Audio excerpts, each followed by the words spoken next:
Olá, bem-vindos à quarta parte do livro A Guerra que Me Ensinou a Viver. Capítulo 31. Foi a última onda de friagem. A primavera chegou salpicada de verde e uma imensa porca branca veio morar no cercado do nosso quintal.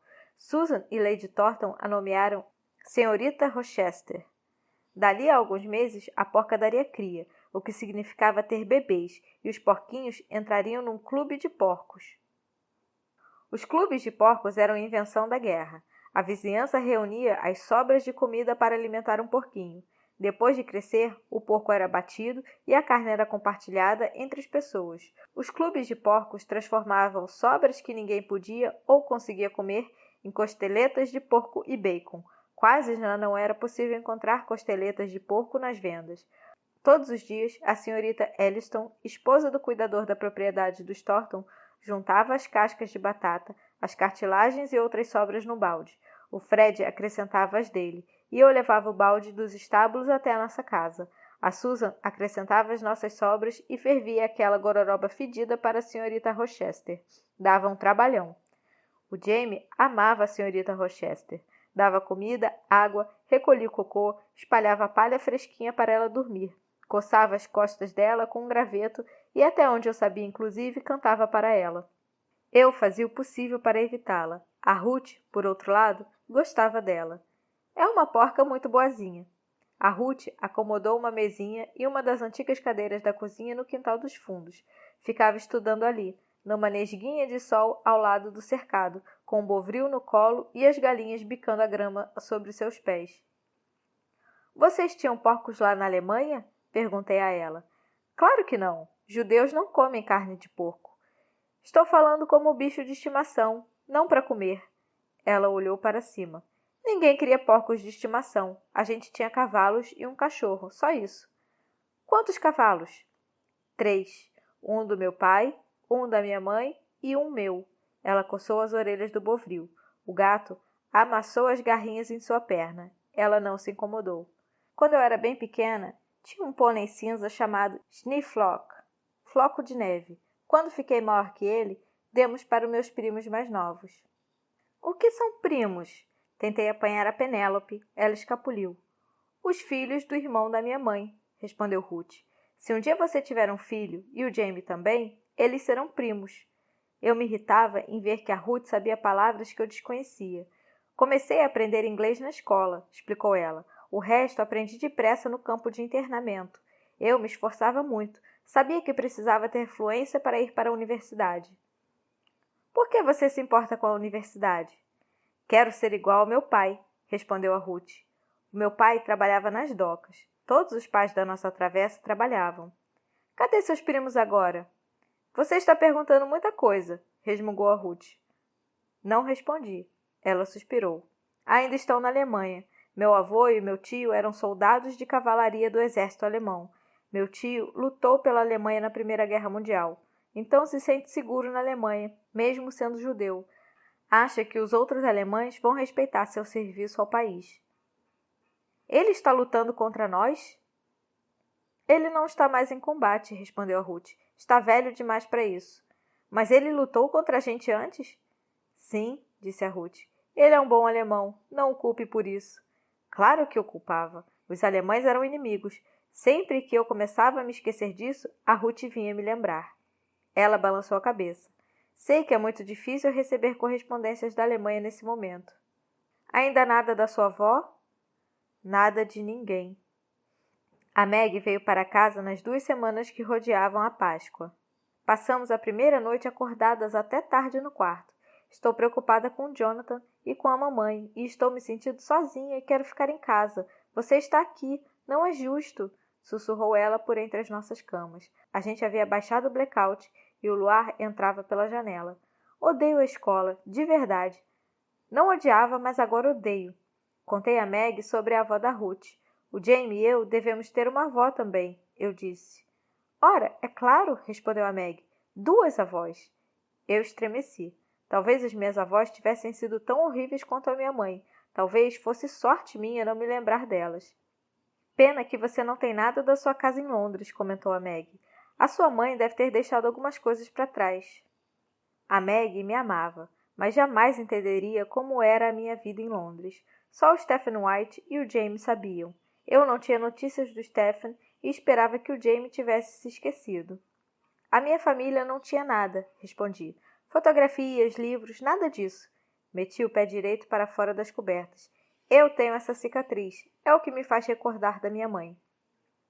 A Susan te deu essa cicatriz, não a sua mãe.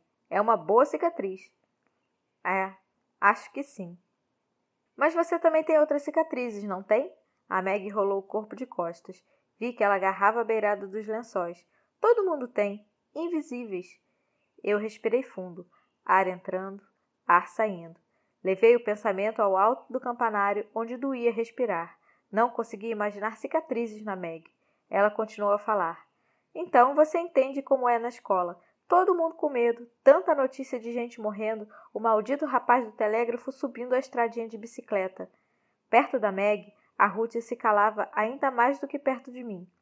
Ela fala? Perguntou a Maggie. Eu dei de ombros. Às vezes, não muito.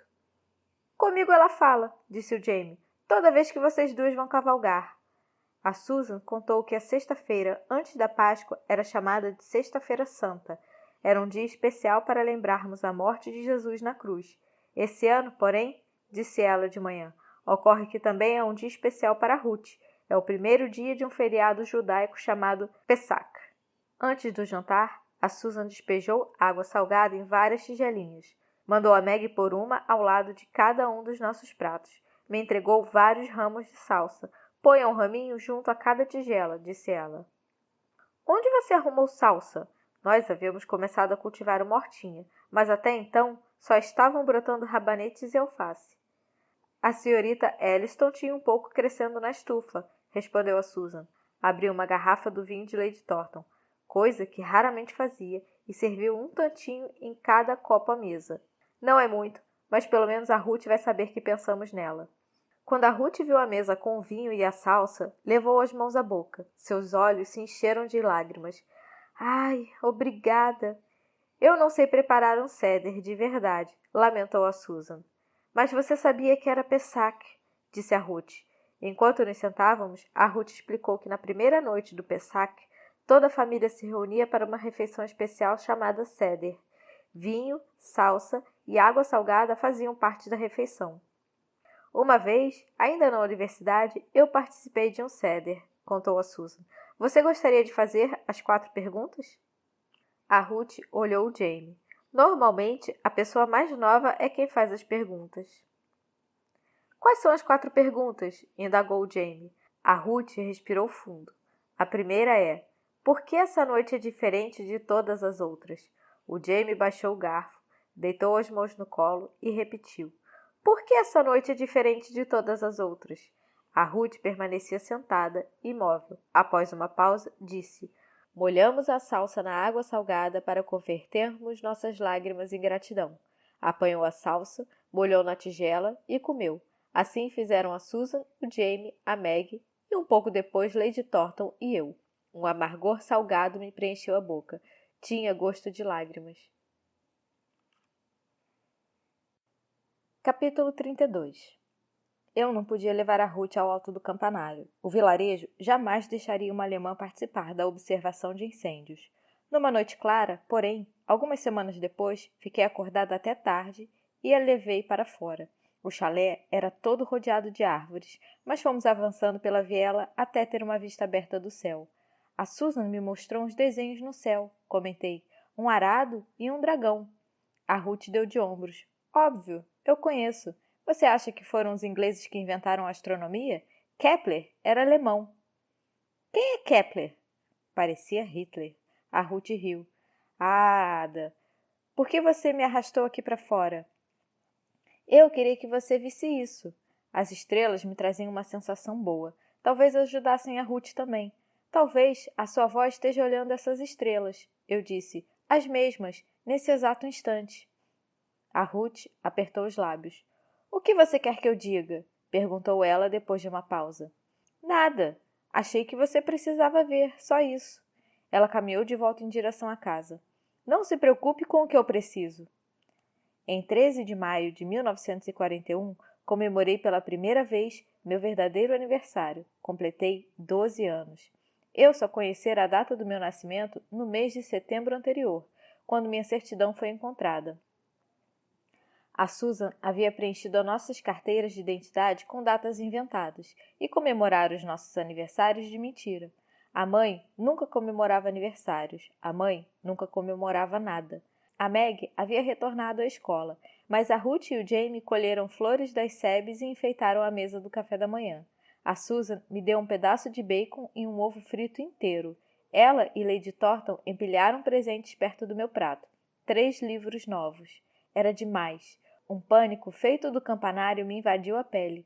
Eu entreguei o bacon ao Jamie. Empurrei os livros para longe. Me forcei a engolir o ovo. A Susan ia ficar nervosa se eu desperdiçasse. Eu devia ser habituada a aniversários. A mãe devia ter comemorado os meus aniversários. Tudo bem, disse a Susan me olhando. Seja lá o que estiver sentindo, está tudo bem. Ela me abraçou. Por que ela não me amava? Sussurrei.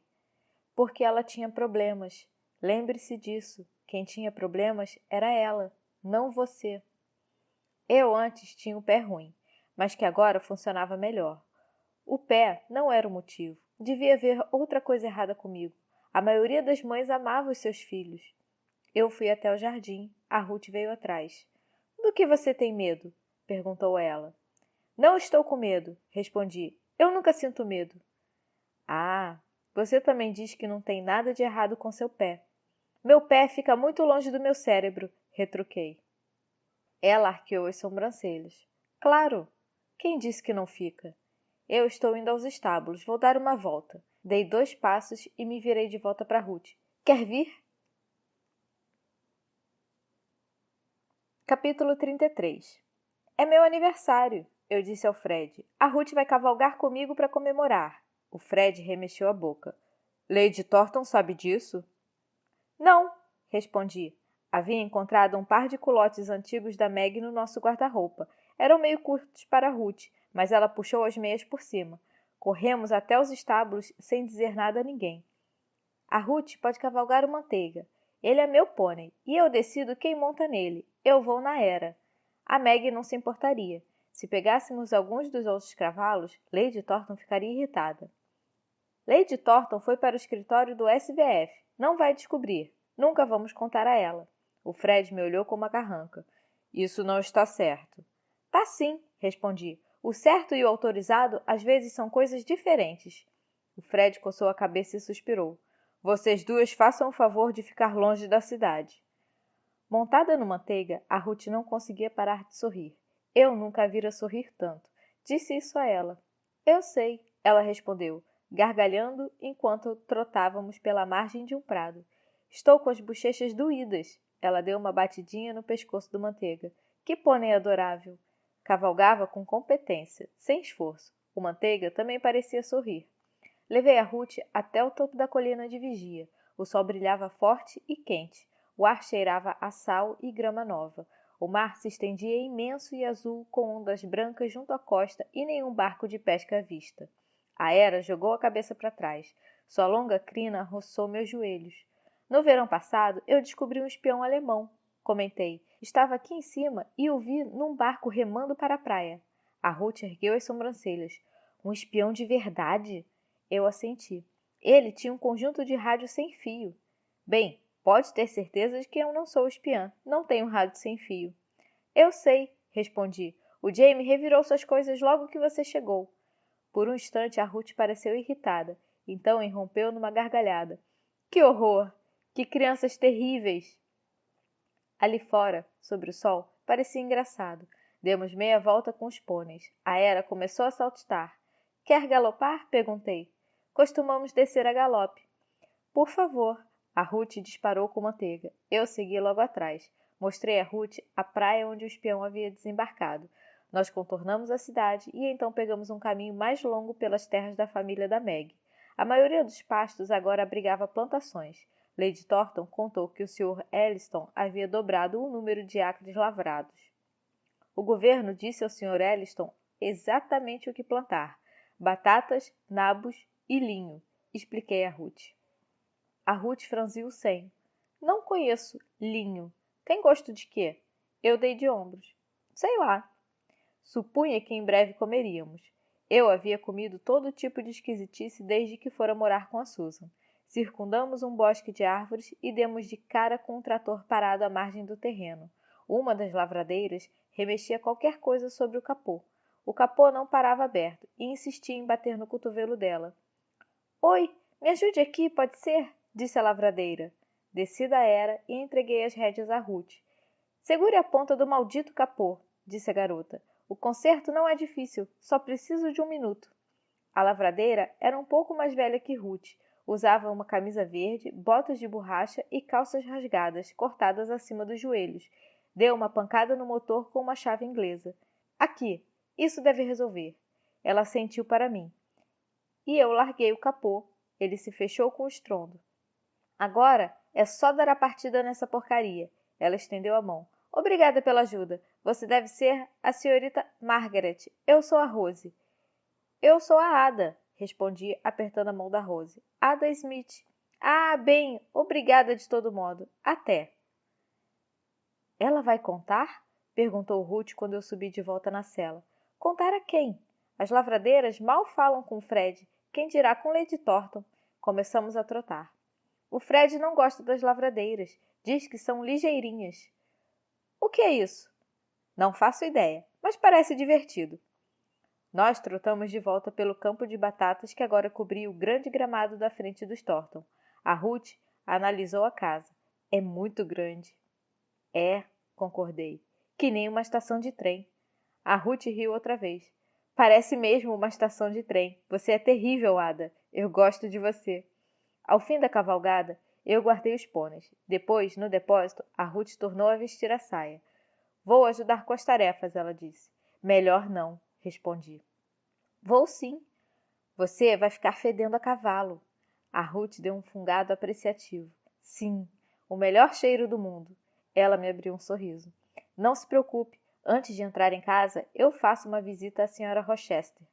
Quando a Lady Thornton me cheirar, vou estar fedendo a porco. Você parece contente, a Susan comentou comigo durante o jantar.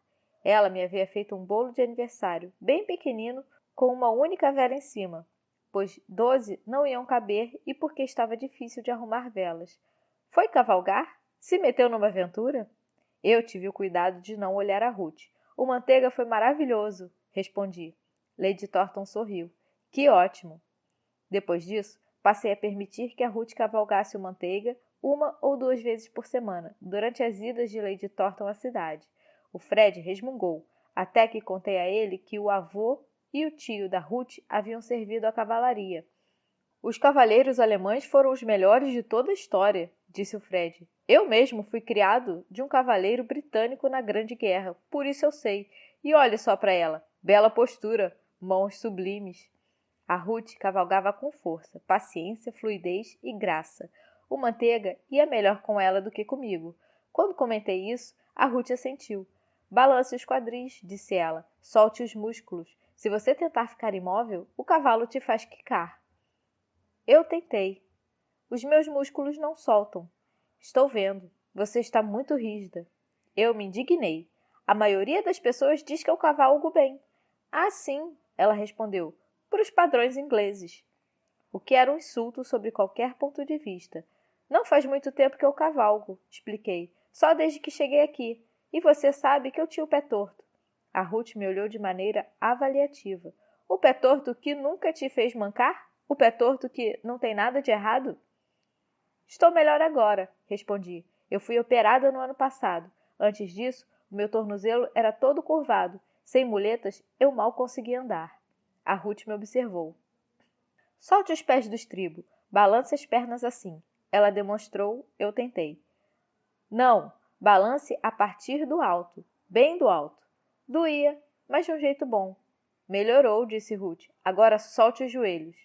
O Fred diz que é para eu manter os joelhos firmes. Firmes, mas não apertados. Durante o trote elevado, você tem que se erguer a partir do estômago, não das pernas, dos músculos. Assim, ela demonstrou. Eu tentei. Isso dói. Pois é, a prática vai te fortalecer. Doía, mas era melhor. Eu até podia perceber. Nós percorremos a extensão de um pasto. Por que você odeia falar sobre o seu pé? Perguntou a Ruth, encarando a crina do Manteiga. Eu respirei fundo. Pernas soltas, estômago firme, a Era relaxou. Por que você odeia falar sobre a sua avó?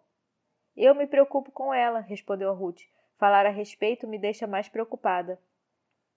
Ah, cavalgamos em silêncio. Estou cansada de sentir vergonha, eu disse por fim. Do meu pé. A Ruth franziu o senho. Não há nada do que se envergonhar num pé torto. A minha mãe tinha vergonha. A mãe, quer dizer. Ela estava errada, respondeu a Ruth. Dei de ombros. Posso até dizer isso, acreditar que é difícil. A Ruth continuou saindo para cavalgar, embora não todos os dias e nem sempre comigo. Se sumíssemos as duas do chalé, sempre ao mesmo tempo, e sempre durante a ausência de Lady Thornton, a Susan começaria a suspeitar. Às vezes, eu cavalgava Manteiga sozinha, outros dias a Ruth ia. Eu desenhei para ela um mapa do terreno dos Thornton e das estradas no entorno da cidade, tal qual a Susan fizera um dia para mim. Desenhei o escritório do SVF e fiz uma seta apontando para ele e escrevi Dragões, o covil de Lady Thornton. A Ruth deu uma risadinha. Vou ser feito a Santa Margarida, destemida. Capítulo 34. Em julho, a Meg veio por 2 meses inteiros. Pelo menos 2 meses, disse ela. Se eu conseguir o que quero, nunca mais vou embora. Nós caminhamos até os estábulos na primeira manhã. Tenho exercitado a Era para você, revelei. Ah, obrigada, disse ela. Muito legal. Tenho deixado a Ruth montar o Manteiga. A Meg congelou. Virou-se para mim com a mão no ar. Pode parar. Eu não quero ouvir o que você acabou de dizer. Nem quero que repita. Quando a minha mãe descobrir, e ela vai descobrir, quero poder dizer que eu não sabia de nada. Achei que você ia gostar. A minha mãe vai ficar muito mais braba comigo que com você, respondeu a Meg, recomeçando a andar. Estou falando sério, não quero saber. Achei que de repente você pudesse ir no Oban, daí nós 3. A Meg balançou a cabeça. Nem morta. Covarde. Realista. A Ruth não está com medo. A Ruth não tem nada a perder. Claro que tem. Menos que eu. Por que eu me meteria em confusão por causa dela? Achei que você tinha o nome de uma matadora de dragões, provoquei. Santa Margarida, a brava. Não, respondeu a Meg. Tenho o nome da bisavó da minha mãe, Margarida comum, a sensível. Não era santa, mas também não era mártir. A Ruth gosta da gente, eu disse, e os cavalos ajudam. A Meg balançou a cabeça. Não é meu dever ajudá-la, é? Seu pai poderia achar que sim, seu irmão também. Poderiam, repetiu a Meg, mas eles não estão aqui. A minha mãe está e todo mundo conhece a posição dela. As semanas se passaram muito ensolaradas. Os dias eram tão longos e as noites tão curtas que eu raramente precisava participar da observação de incêndios. Continuei permitindo que a Ruth cavalgasse o Manteiga, mas tive que reduzir meus próprios passeios. A Meg não deixava a Ruth pegar nenhum cavalo dos Thornton, e eu também não podia. Seria mais divertido se fôssemos as 3, eu dizia. Preciso ficar bem com a minha mãe, respondia Meg. Se eu a aborrecer, vou ter que voltar para a escola em setembro, com certeza. A Meg e eu colhemos frutinhas vermelhas nos bosques das encostas, e a Susan nos ensinou a fazer geleia. Era possível conseguir ração extra de açúcar para preservar frutas. A Susan havia comprado 3 quilos inteiros. O Jamie entrou na cozinha feito um tufão e deixou a porta bater. — Mamãe! Mamãe! A senhorita Rochester teve os bebês. Vem ver, mamãe! Estremeci. Tantos meses ouvindo Jamie chamar a Susan de mamãe e eu ainda não havia me acostumado. — Mamãe! Disse o Jamie puxando a mão da Susan. — Vem ver, vem ver! Ele arrastou a Susan para fora. — Por que te incomoda que ele a chame assim? Perguntou a Meg me observando. Eu dei de ombros. Certas coisas eram muito difíceis de explicar. A senhorita Rochester deu à luz 8 porquinhos. Ficou deitada de lado, grunhindo, amamentando os filhotes enfileirados com uma expressão satisfeita. — Que nomes vamos dar a eles? Perguntou o Jamie. — Eles não vão ter nomes, disse a Susan. São porquinhos do clube de porcos. Não damos nome aos animais que pretendemos comer. Eu não me incomodo, disse o Jamie. Eu me incomodo, respondeu a Susan. A mamãe ama a gente, disse o Jamie certa noite. Estava sentado no sofá, todo enroscado lendo os Robsons suíços mais uma vez. A Meg estava lá em cima no banho. A Ruth havia dito que daria uma saída, mas na verdade estava cavalgando manteiga, e a Susan e Lady Thornton haviam levado cadeiras para se sentar lá fora no gramado. A noite estava linda. A Beck também, completou o Jamie. A Beck ama a gente também. Ah, Jamie, eu suspirei. Que burrice! A Beck nem conheceu a gente. Ela havia morrido antes. Ela ama a gente lá do céu, disse o Jamie. E a mãe? Indaguei num tom azedo. A mãe também ama a gente lá do céu? Provavelmente, disse o Jamie. Acho que ela agora está capacitada. O Jamie repetiu para a Susan que a Beck amava a gente. A Susan o abraçou. Claro que ama. Mais tarde, quando resmunguei a respeito, a Susan me encarou. Você quer mesmo que eu diga a ele que não é amado? O que eu deveria responder? Eu não diria a Susan que a amava, mesmo achando que fosse verdade.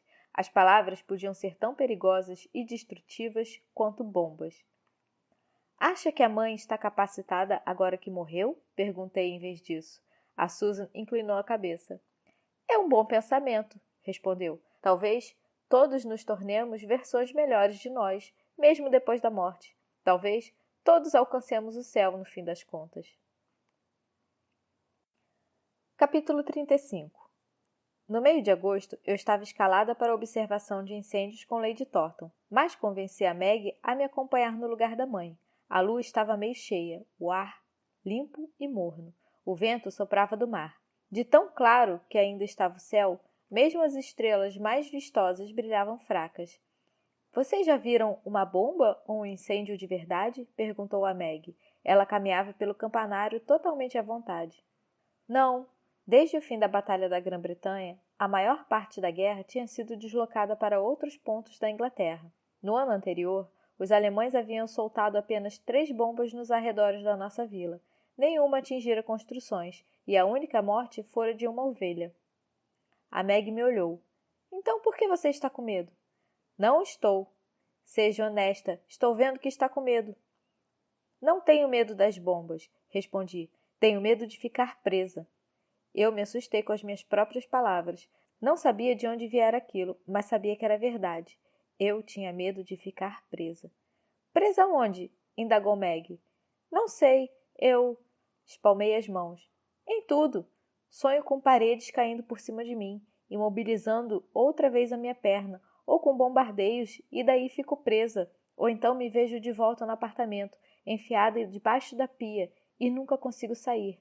Eu respirei fundo. Eu cresci assim, no apartamento. Não conseguia sair. Mas saiu, disse a Meg.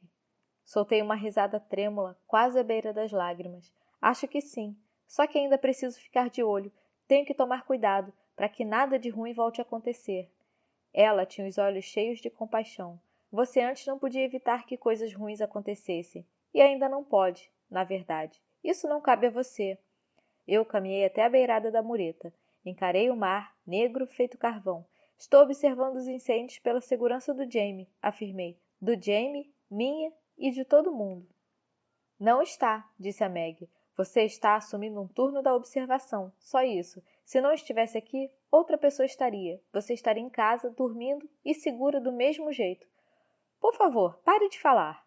A Meg não parou. As coisas não dependem todas de você. Eu a encarei. É assim que eu me sinto. E daí? Ela me entregou o binóculo. Observamos, nenhum bombardeio aconteceu. Capítulo 36. Certa manhã, bem cedinho, perto do fim de agosto, acordei com uma barulheira na janela. Pulei da cama. A Meg também. Achei que fossem tiros, mas a Meg estava rindo. Pedrinhas! Ela sussurrou ao baixar o blackout. Já tinha quase clareado. Sombras azuladas se estiravam pelo quintal dos fundos. Um quarto de lua ainda pendia abaixo no céu. Jonathan Thornton estava parado em frente à nossa janela, olhando para cima. Psiu! Sibilou a Meg, antes que eu pudesse gritar. Abriu a janela e pôs a cabeça para fora. Ponham os culotes, disse Jonathan baixinho. É segredo, nem um pio. Nós nos vestimos. O que vamos fazer? Sussurrei para Meg. Não faço ideia, ela sussurrou de volta. No alto da escada, ouvi o estalo de uma porta. Dei meia volta e vi a Ruth parada, de camisola, bem acordada. Ela nos olhou de cima a baixo. A Meg e eu congelamos. Então eu abri um sorriso. Ponha os culotes, sussurrei. A Ruth olhou para mim, depois para a Meg. A Meg balançou a cabeça. Acha que ela vai ficar quieta se a deixarmos aqui? Argumentei. A Meg suspirou. Assentiu para a Ruth. Culotes, sussurrou. Ruth correu de volta para o quarto. Vocês vão me arruinar, disse a Meg baixinho. A Ruth reapareceu, sorridente, vestida para cavalgar. Descemos às escondidas e saímos pela porta dos fundos. Se o Jonathan ficou incomodado em ter Ruth conosco, não disse nada. Ergueu o dedo aos lábios, pedindo silêncio, e nos conduziu pelo caminho rumo aos estábulos. Encontramos um segundo piloto parado ao lado das duas motocicletas a pouca distância do chalé. Suba, disse o Jonathan a Meg, acomodando-a numa das motos. Você vai atrás de mim. Ada, você se senta na frente. Ruth, você vai atrás do Stan. O que estamos... Só suba. Eu me equilibrei na pontinha do assento à frente do Jonathan. Ele segurou o guidão. Eu me agarrei aos braços dele. Saímos rugindo pela estrada e fomos quase até os estábulos. O Jonathan ergueu a mão, então ele e o outro piloto pararam. Espere aqui, disse o Jonathan ao rapaz. Eu não demoro. Para mim, Meg e Ruth pediu silêncio. O que estamos fazendo? Perguntou Meg, mas ele não respondeu. Quase tivemos que correr para acompanhar as compridas passadas do Jonathan. Ele me pareceu péssimo, cansado, ainda mais magro que antes, com os músculos do rosto trincados. Seus olhos emitiam um brilho quase assustador. Quando me viu encará-lo, porém, ele sorriu, e os olhos sorriram também. No estábulo, os cachorros nos receberam em silêncio. O Jonathan abriu a porta do depósito. Mandou que a Meg selasse a Era, eu selasse o Manteiga e a Ruth selasse um dos cavalos de Lady Thornton. Melhor a Ruth ficar com Manteiga, eu disse. Ela está acostumada com ele. Claro, respondeu ele. Tanto faz. O Jonathan selou o Oban, seu cavalo. Fomos todos caminhando lentamente por sobre as pedras do pavimento. Se a intenção era não sermos vistos, como parecia que era, aquela seria a parte mais difícil, já que o barulho dos cascos nas pedras poderia acordar o Fred. Em pouco tempo, porém, retornamos à terra. O Jonathan encurtou os couros dos estribos da sela do Oban. Muito bem, disse, me entregando as rédeas. Eu te ajudo a subir. Eu congelei. Eu? Ele deu uma risadinha. Acha que eu varei a noite de motoca por quê? Te prometi que íamos cavalgar. Não achei que fosse me deixar levar o Oban. Está com medo? Eu ri. Amava o Oban. Não. Bem, talvez, um pouco. Não a ponto de não querer ir. Jonathan riu também. Ajudou-me a subir. Então, mais do que depressa, montou o cavalo que eu havia selado. Saímos de mansinho, depois damos uma corrida. Quanto tempo você vai ficar? Perguntou Meg. A mamãe vai... Não, disse o Jonathan. Tenho que voltar para a pista de pouso às 10. Já vai ser bem apertado. Esse é o nosso segredo. Não conte a ela, promete? Está bem, disse a Meg, dando uma olhadela para mim. A Ada tem deixado a Ruth cavalgar o verão todo. Que bom, disse o Jonathan. Por que não deveria? A mamãe proibiu, respondeu Meg. Isso é bobagem. Os nossos cavalos ficam parados. Precisam de exercício. Vou escrever à mamãe a respeito disso. Uma bruma se erguia com o sol por cima dos pastos verdes dourados. As grandes folhas das plantações de batatas se estendiam e os pássaros cantavam altos sobre as sebes. Oban ia avançando com as passadas soltas e maravilhosas. Juntei as rédeas até sentir as laterais de sua boca, e ele afrouxou o pescoço e relaxou nas minhas mãos. Deixei os quadris balançarem e respirei com tranquilidade. — Está vendo? Disse o Jonathan à irmã. Como é que a gente podia perder isso? Ele assentiu para mim. Eu sorri. Era tão glorioso, tão inesperado, tão perfeito, o passeio, os pastos, o cavalo. A sebe explodiu. Era um fazão, não uma bomba. Um fazão que tinha feito um ninho na sebe se aborreceu com a aproximação dos cavalos e saiu voando, guinchando e batendo as asas direto sobre a cabeça do Oban. O Oban se assustou e saiu correndo. Quase caí de cima dele ao primeiro pinote, mas agarrei as mãos à crina e consegui me segurar. A sebe passava depressa. A Meg gritou. O Oban se espichou. Galopava cada vez mais rápido, tragando o chão.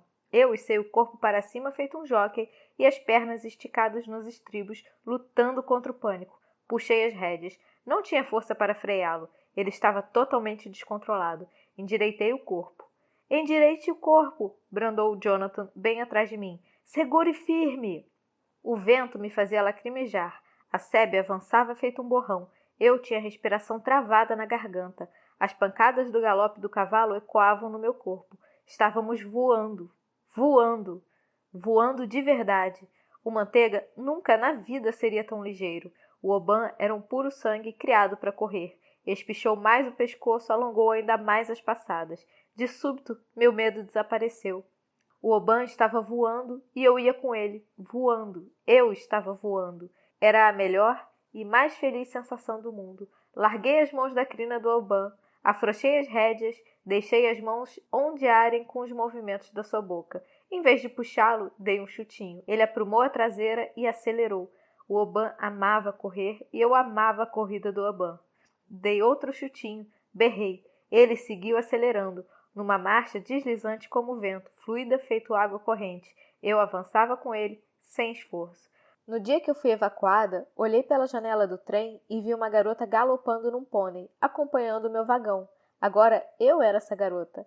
Galopava, sorridente, a cabeça jogada para trás, o vento me lambendo os cabelos. Eu me tornei a pessoa que queria ser.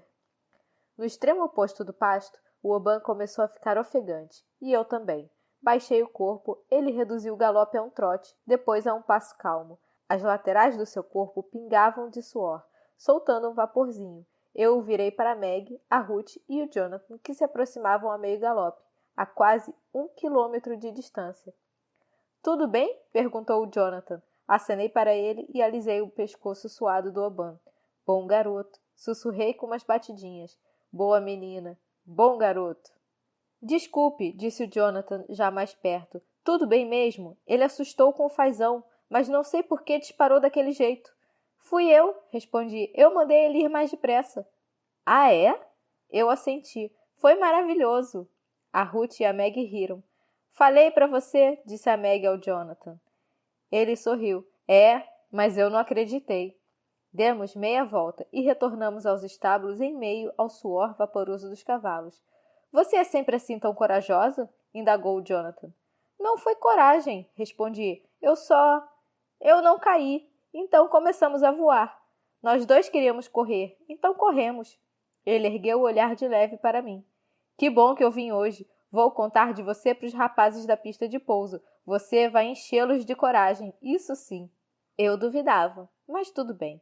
Devolvemos os cavalos sem que ninguém acordasse ou ouvisse. O Jonathan e o amigo foram embora. A Meg, a Ruth e eu lavamos os cavalos, limpamos e secamos os equipamentos. Quando Fred acordou, já tínhamos inventado uma história sobre os cavalos terem se soltado e disparado até o nosso chalé e o tempão que levamos para resgatá-los. Se o Fred duvidou da gente, não demonstrou. Susan e Lady Thornton acreditaram. O Jonathan pediu que o nosso passeio ficasse em segredo, e eu entendi por quê. Ele queria que fosse um presente, um pedacinho do seu tempo somente meu, da Meg e da Ruth, que não pertencesse a Lady Thornton nem a mais ninguém. E foi um presente. Foi o momento mais incrível da minha vida. Capítulo 37. Setembro chegou. Apesar do excelente comportamento da Meg durante todo o verão, Lady Thornton insistiu que ela retornasse à escola. Vai estar mais segura lá. Estou igualmente segura aqui, retrucou a Meg. Faz séculos que não tem um bombardeio. As bombas não são o único perigo, disse Lady Thornton. Mais tarde, eu a ouvi dizer a Susan. Na escola, ela tem a companhia de boas meninas. É o tipo de ambiente que eu quero para ela. O que eu sou? Perguntei a Susan. Um ambiente errado? Acho que ela não quis dizer isso, respondeu Susan. Lady Thornton nunca frequentou um internato. Deve imaginar que seja uma alegria só. A Susan havia frequentado o internato. E é? Perguntei. Não, veja bem, eu não odiava, mas estar rodeada de garotas pode ser tão solitário quanto estar sozinha. 3 dias depois, a Ruth e eu fomos cavalgar juntas. Trotávamos pela estrada que levava à colina de vigia quando vi algo vermelho vindo na nossa direção. Era o automóvel de Lady Thornton. Não pude acreditar. Lady Thornton quase não dirigia a lugar nenhum. Além do mais, achei que ela estivesse caminhando pela cidade. A Ruth apertou os olhos e me espiou de esguelha. É ela? É ela. Quase não havia carros nas ruas naqueles dias. Era fácil reconhecer o de Lady Thornton. O carro foi reduzindo a marcha até parar. Lady Thornton nos encarou pelo para-brisa. Meu primeiro impulso foi sair em disparada, mas eu sabia que era inútil. Puxei a rédea e parei à beira da estrada. A Ruth também. De repente, ela não fica nervosa, comentei. A Ruth parecia controladíssima. Ela vai ficar furiosa. Lady Thornton estava furiosa. Desceu do carro e ficou parada de braços cruzados, contorcendo a boca. Cravou os olhos na Ruth e em mim por um longo e silencioso minuto. Eu prometi a Meg que faria exercícios com a Hera. Há quanto tempo vocês duas vêm fazendo isso sem a minha permissão? Eu encarei o chão. A Hera mordeu as rédeas em minhas mãos rígidas. Ada, insistiu Lady Thornton. Eu passei o verão inteiro cavalgando, disse a Ruth. Só o Manteiga, intervim. Ele é meu pônei. Posso deixar quem eu quiser cavalgar o meu pônei. Você permitiu que uma jovem alemã adentrasse a minha propriedade, contrariando minhas ordens explícitas, a despeito do fato de que a casa está sendo usada por uma agência do governo em plena guerra contra a Alemanha? A voz da Lady Thornton saiu tão afiada que daria para fatiar aço. O Jonathan disse... Eu nunca pisei na casa da senhora, revidou Ruth. Nunca falei com ninguém de lá. Não sou espiã. Eu odeio Hitler. Isso absolutamente não vem ao caso, retrucou Lady Thornton. Tenho certeza de que me fiz muito clara. Estou decepcionada com vocês duas. Ela balançou a cabeça ressentida. Espero que a minha filha não esteja envolvida nisso. Não, senhora, respondi, grata por ser em grande parte verdade. Voltem para casa, disse Lady Thornton. Devolvam os pôneis e retornem direto para o chalé. A Susan e eu nos entendemos com vocês duas lá. Retornamos em silêncio. Os cascos dos pôneis ecoavam na estrada. Andorinhas davam rasantes à nossa volta. Eu senti uma indignação profunda. O Manteiga é meu pônei, resmunguei por fim. A gente sabia que era proibido, disse a Ruth. Nós arriscamos e fomos pegas. Mas isso é besteira, você não é espiã. Não sou, respondeu a Ruth. Mas não interessa. Lord Thornton confia em você, o Jonathan também. Lady Thornton não, nunca confiou. Eu a olhei desamparada. Eu sinto muito. Não pretendia te meter em confusão. Ela tinha um rosto sério e preocupado, mas de repente soltou uma risada. Eu não sinto, disse ela. Pelo menos passei uns meses cavalgando. Lady Thornton está irritada, mas não é o Hitler. Não vai nos matar nem nos jogar na cadeia. A Susan vai se irritar. Meu estômago revirou. Eu nunca havia feito nada que deixasse a Susan nervosa de verdade. Cavalos são bons, pensei. A Ruth precisava de cavalos. Devolvemos os pôneis, evitando Fred. Caminhamos lentamente até o chalé. Havíamos acabado de dobrar a última curva quando a Ruth prendeu a respiração. Ai, não! Disse ela. Eu olhei. O rapaz do telégrafo vinha subindo de bicicleta. Capítulo 38. A Ruth e eu paramos de andar. Ela estendeu a mão e agarrou a minha. Talvez não tenha nada a ver com Jonathan, eu disse. O mensageiro desceu da bicicleta e bateu à porta. Vai ver que ele foi capturado, disse a Ruth. Ou está ferido, ou desapareceu em ação.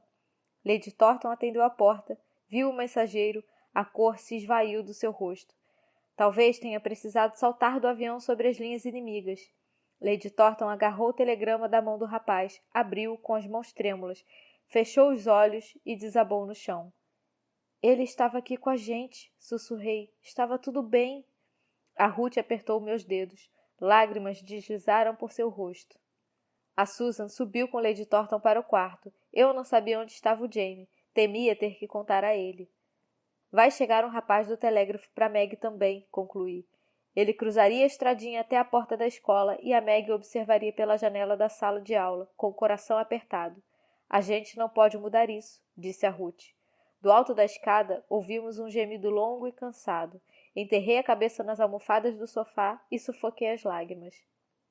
Eu mal o conhecia, disse Ruth, mas acho que teria gostado dele. Eu gostava dele, respondi. Gostava muito dele. O Jamie chegou com um balde de legumes colhidos do quintal.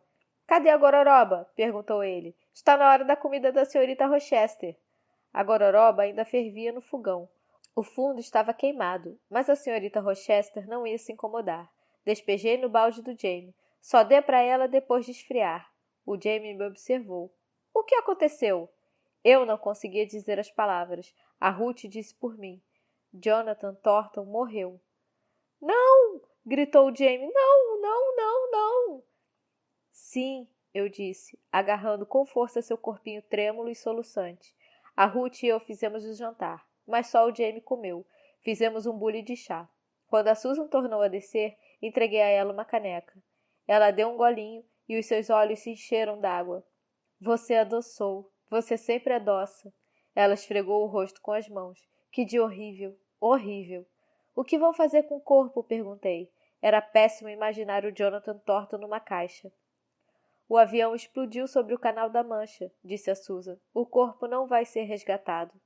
O Jamie choramingou. É apropriado, disse ela, abraçando o Jamie. Sempre foi costume sepultar os guerreiros no mar. Fomos para a cama. Subi o blackout e me deitei no vazio escuro do quarto. Pensei na Meg. Quando ela receberia o telegrama, o que faria? O Jamie abriu a porta do quarto. Ficou parado no batente, de pijama, cabelo desgrenhado, agarrado ao gato. O Bovril está triste demais para dormir. Ah, Jamie! Estendi os braços para ele, que se aninhou em mim, respirando com força. O Bovril se abotelou no meio, todo molengo. Talvez soubesse que o Jamie precisava dele. Logo em seguida, entrou a Ruth. Estou ouvindo pela parede do meu quarto. Lady Thornton. A Susan disse que ela estava dormindo, mas ela fica fazendo uns barulhos. A Ruth subiu na cama da Meg. Uns minutos depois, a Susan enfiou a cara no nosso quarto. Pois bem, vocês estão sendo sensatos, disse ela. Fiquem juntos. Vou me sentar com Lady Thornton. De manhã, acordamos. Ainda era tudo verdade. A Meg havia recebido o telegrama e estava a caminho de casa. Capítulo 39. Foi uma semana horrível, interminável, foi insuportável, mas suportamos. Não houve escolha. Lord Thornton também recebeu um telegrama. Apanhou a Meg na escola e os dois vieram para casa. Sentaram-se no nosso sofá. Lord Thornton chorou. Eu nunca tinha visto um homem chorar. Foi péssimo. As mulheres do SVF, a senhorita Elliston e a esposa do pároco e outras pessoas que conheciam os Thornton trouxeram comida para nós e se sentaram com a gente. A Ruth se trancava no quarto sempre que tínhamos companhia, ou fazia longas caminhadas pelo campo. Nenhuma de nós cavalgou. Eu cumpria as tarefas todos os dias como de costume. Escovava as costas esguias do Oban e recordava cada pulsação do nosso galope pelo pasto. No lugar do velório, os Thornton organizaram uma cerimônia fúnebre na igreja. Toda a cidade foi. Lord e Lady Thornton e Meg se acomodaram no primeiro banco. Pareciam que iam despedaçar ao mais leve toque. Eu me sentei mais para o fundo, com a Susan toda de preto de um lado e a Ruth quieta e cabisbaixa do outro. O James segurava com força a mão da Susan. Eu me sentia tão frágil quanto a Meg aparentava estar. Perguntei-me se tinha o direito de me sentir assim. O Sr. Collins, o pároco, permanecia à porta da igreja cumprimentando o povo que saía. Eu encarei o cemitério adiante dele. Será que pelo menos podemos pôr o nome do Jonathan numa pedra? Indaguei. O Jonathan era parte da cidade, havia frequentado a igreja, devia ser lembrado. Tenho certeza de que com o tempo faremos isso. Ele me tomou a mão, desceu comigo as escadas e cruzou o caminho até o centro do cemitério. Em frente a uma comprida coluna de pedra, onde se via uma longa lista de nomes gravados. Estes são os rapazes da cidade que pereceram na Primeira Guerra Mundial, disse ele. Nenhum corpo retornou para casa. Os soldados da Primeira Guerra foram todos sepultados onde morreram. 23 nomes, eu contei. Perto do topo havia 2, Corydon Collins Jr.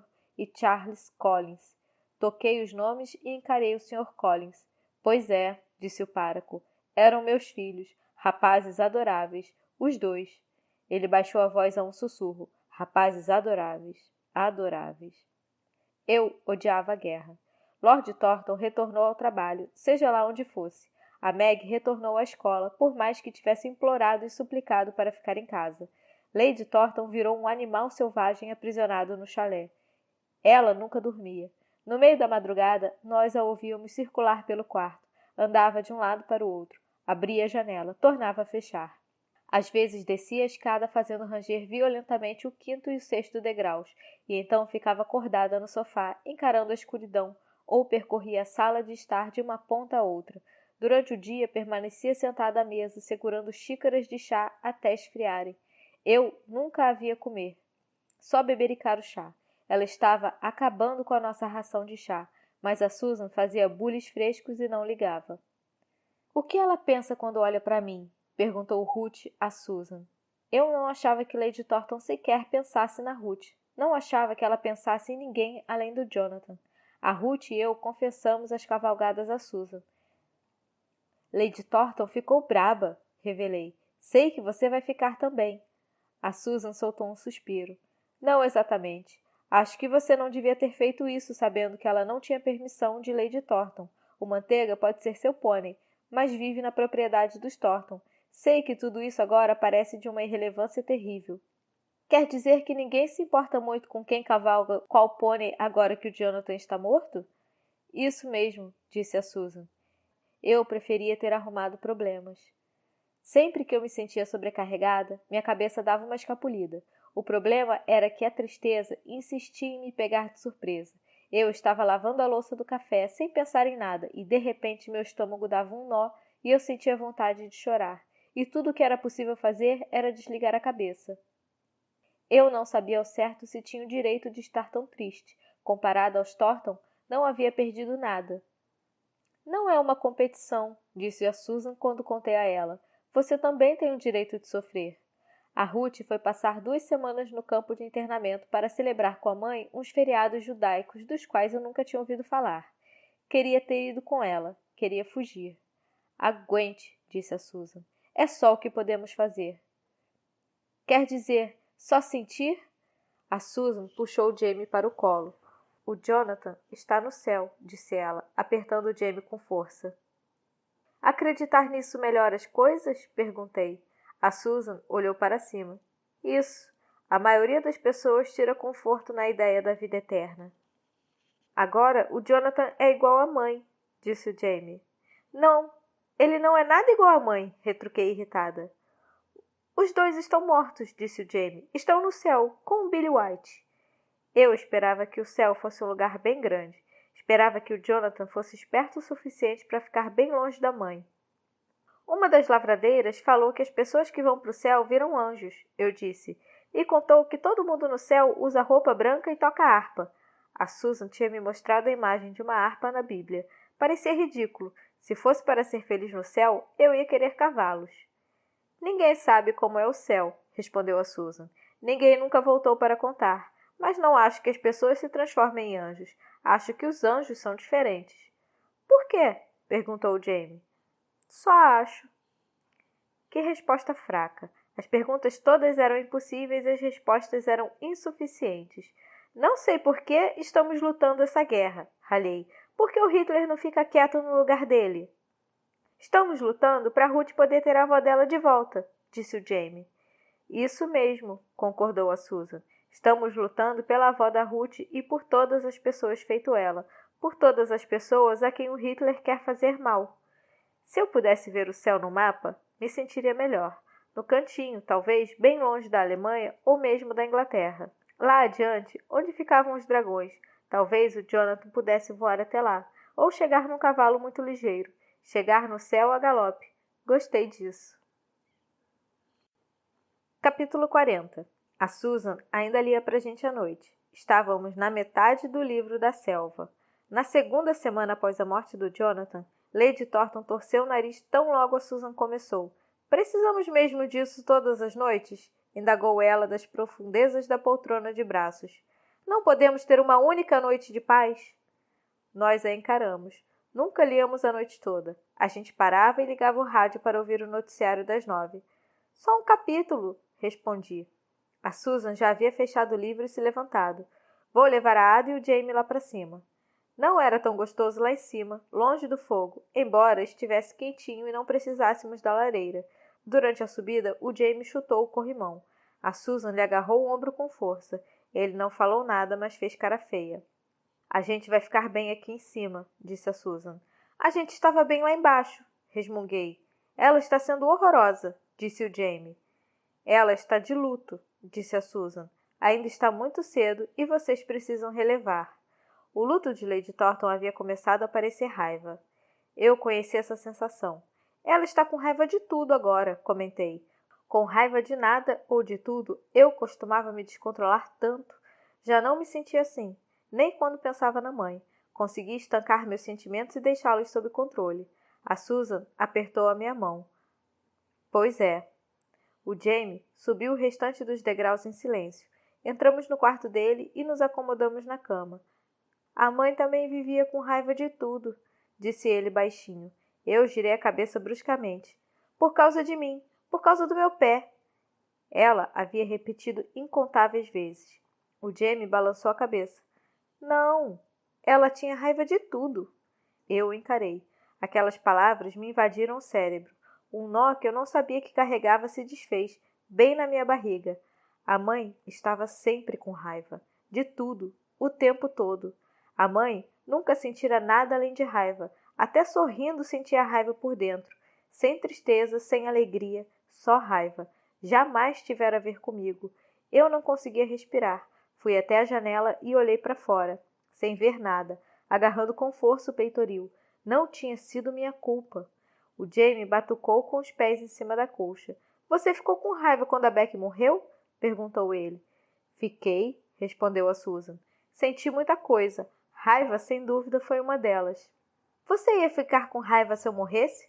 Sim, disse a Susan. Muita raiva mesmo. Eu podia ouvir as palavras da Susan, mas não era obrigada a acreditar. Sofrer por mim como sofrera por Beck?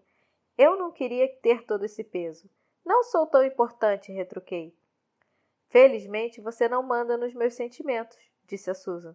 Venha cá, vamos ler a história. Ela deu uma batidinha na cama ao lado dela. Todos nós amávamos o Jonathan. Eu não amava, respondi. Claro que não amava. Não tinha lógica. Eu mal o conhecia. A Susan balançou a cabeça.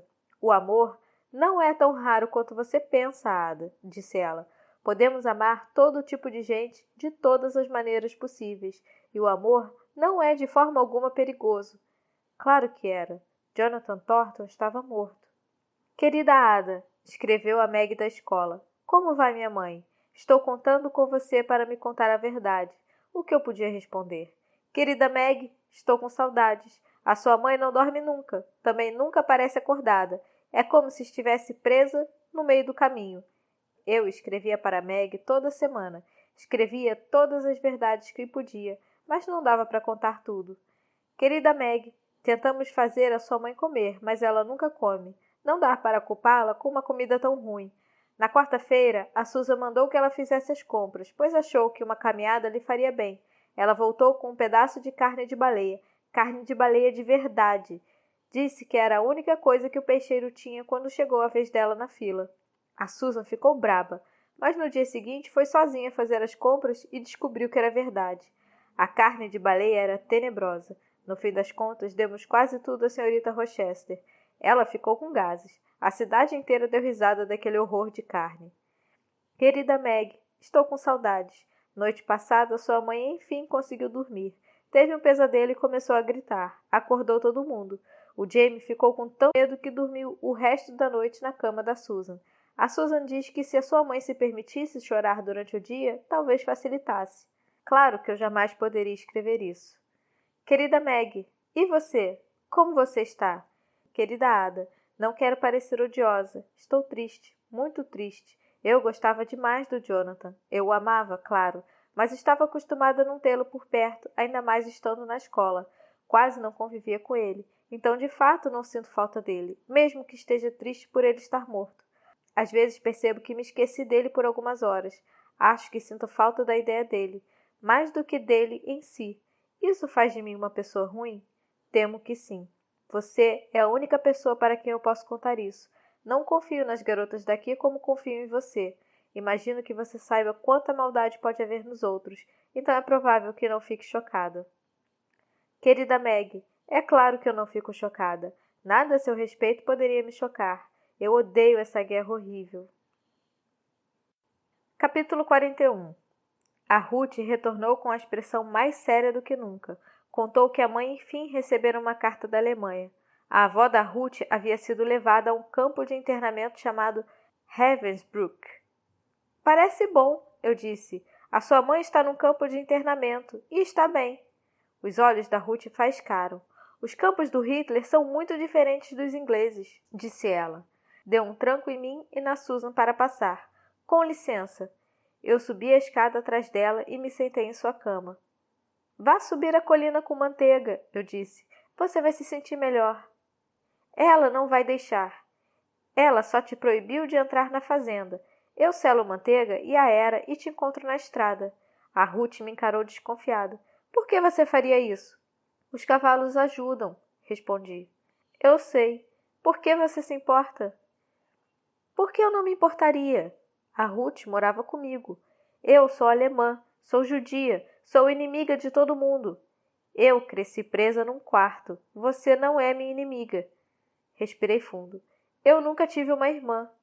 A Ruth me encarou por um longo instante. Nem eu. Sempre quis uma. Cavalgamos até o topo da colina e ficamos sentindo o vento, encarando o mar. Não posso retornar a um país que aprisiona idosas, disse a Ruth. Eu já não tenho casa. Você tem casa, respondi. A de Lady Thornton? Não creio. Lady Thornton seguiu sofrendo. À medida que os dias ficavam mais curtos, Susan caía num período depressivo. Ela se forçava a levantar todas as manhãs para nos dar aula, mas vivia triste e desinteressada. Honestamente, Ruth, disse ela certa manhã, interpolação linear não é um conceito tão difícil assim.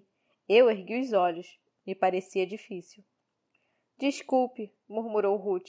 Não peça desculpas, rebateu Susan. Se concentre. Quando a Susan se levantou para apanhar um chá, a Ruth me encarou. Eu fiz alguma coisa errada? Quer dizer, fora a matemática? Acho que não, respondi. Ela fica assim. A Ruth assentiu. Que bom que não é comigo.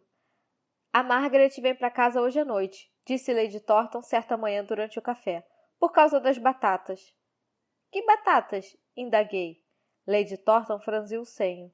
Como assim, que batatas? Essas porcarias que estão em todo canto cresceram até no meu gramado. Mas por quê? Ela tem que colher, suponho que você e o Jamie tenham também. Por conta da minha cirurgia, a gente havia perdido a última colheita. Ocorre que na Inglaterra a colheita de batatas era tão importante ao esforço de guerra que todas as escolas ainda abertas, até as chiques feitas da Meg, liberavam as crianças por 2 semanas para que todos pudessem participar. Eu também, disse a Ruth, vou trabalhar. Lady Thornton ergueu os olhos. Não creio. O fato de eu não tê-la punido pelas suas façanhas não significa que tenha esquecido. Deixei bem claro que você não tem permissão de entrar na minha fazenda. A Ruth franziu o lábio, obstinada. Eu não vou aos seus estábulos, eu vou colher batatas. Frente à ausência de resposta de Lady Thornton, a Ruth insistiu. Eu tenho plenas condições e também quero ser útil. O Hitler levou a minha avó e eu não pude impedir. Lady Thornton terminou o último pedaço de torrada. Muito bem, disse por fim. Acho que vou permitir. A Meg chegou em casa naquela noite. Parecia mais alta e magra, com a pele do rosto repuxada que nem a do Jonathan da última vez que o vimos. A saia do uniforme estava larga na cintura. Eu quis abraçá-la, mas tive medo que ela quebrasse. Lady Thornton, que havia caminhado até a estação de trem, deu-lhe um beijo rígido. Como vão os estudos? Perguntou ela a Meg.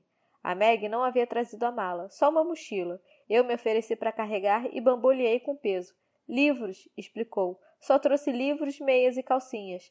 Para a mãe, ela disse. Não consigo estudar, não aprendi nada. Como vão suas amigas? Não sei, não perguntei. Como está o boletim? Horrível.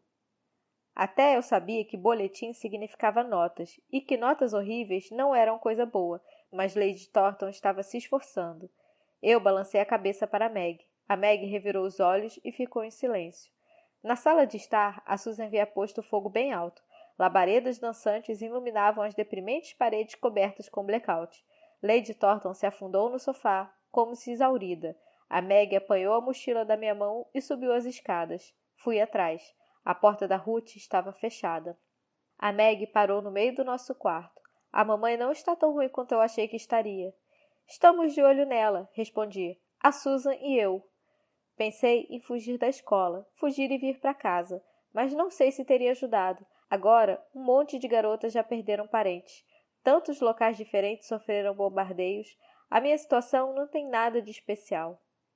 No meio da noite, ouvi a Meg chorando.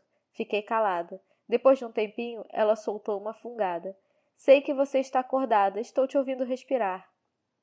Estou tentando ficar quieta, respondi. Eu não.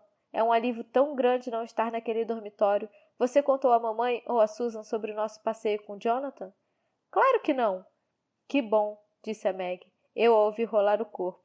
Colher batatas é horroroso. Eu colhi no ano passado. Você vai odiar. Capítulo 42. Colher batatas era tedioso, sujo, exaustivo e frio. Eu adorei. O Sr. Elliston corria um arado pelas fileiras de plantações de batatas, puxando-as para cima e soltando o solo em volta. O restante de nós seguia a pé, remexendo a terra úmida e pesada para terminar de escavar as batatas. Enchíamos baldes e esvaziávamos numa carroça à beira do campo. Trabalhávamos do amanhecer ao entardecer, com pequenas pausas, e ao fim de cada dia estávamos imundos e semi-congelados. Éramos úteis. Colher batatas era um trabalho de verdade, uma tarefa de guerra importante, e eu havia me tornado uma garota forte, capaz de passar horas trabalhando duro. Eu me tornara uma garota capaz de ignorar as dores nos ombros e os calos que brotavam nas palmas das minhas mãos. Além das 3 lavradeiras, éramos apenas o Jamie, a Ruth, a Meg e eu para percorrer a vasta extensão dos terrenos dos Thorntons. Na primeira manhã, a Meg ficou para trás. Ao terminar minha fileira, voltei ao início para ajudá-la. Vá embora, ela disse. Eu alcanço, não preciso de você. Deixa disso, Meg.